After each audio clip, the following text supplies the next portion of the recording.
Welcome to the demonstration of the Movies Database application.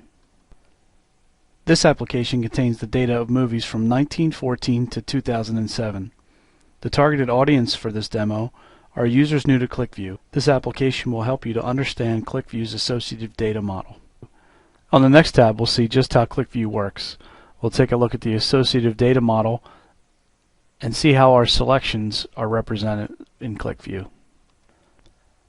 So let's get started. Let's review the color associations. Green represents selected values, white represents associated values, and gray represents values that are not associated with the current selection. If we select lime from the list box, we can see that the color green is associated with lime. If we select banana, we can see that the color yellow is associated with banana. And if we select apple, we can see that both green and red are associated values to the fruit of apple.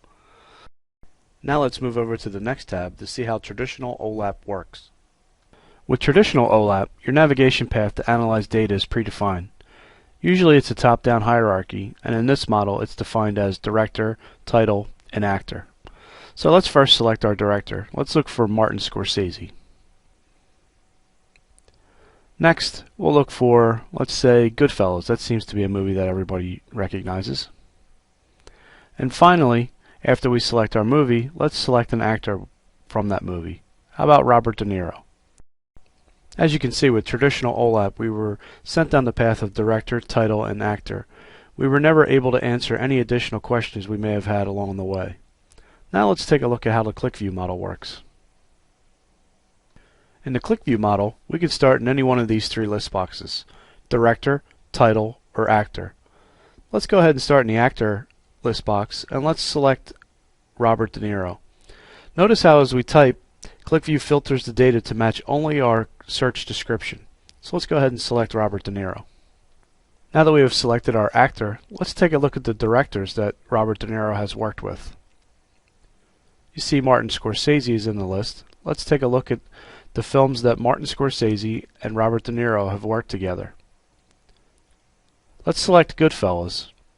After making our selections in the QlikView model, we can see the differences between traditional OLAP and the QlikView model.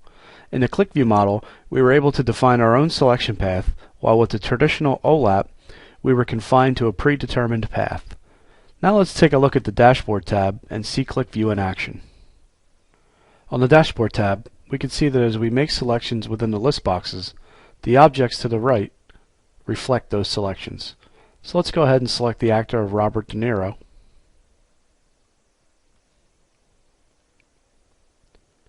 Instantly, we see that the charts change to reflect our current selection of Robert De Niro.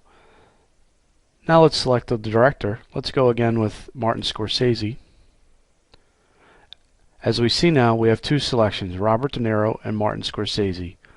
Let's go ahead and select Goodfellas, and now, reflected on the screen, are the selections for Goodfellas, Robert De Niro, and Martin Scorsese. To summarize what we've learned today, we can see that QlikView works as your mind works, allowing you to answer the additional questions you might have along your journey toward data discovery.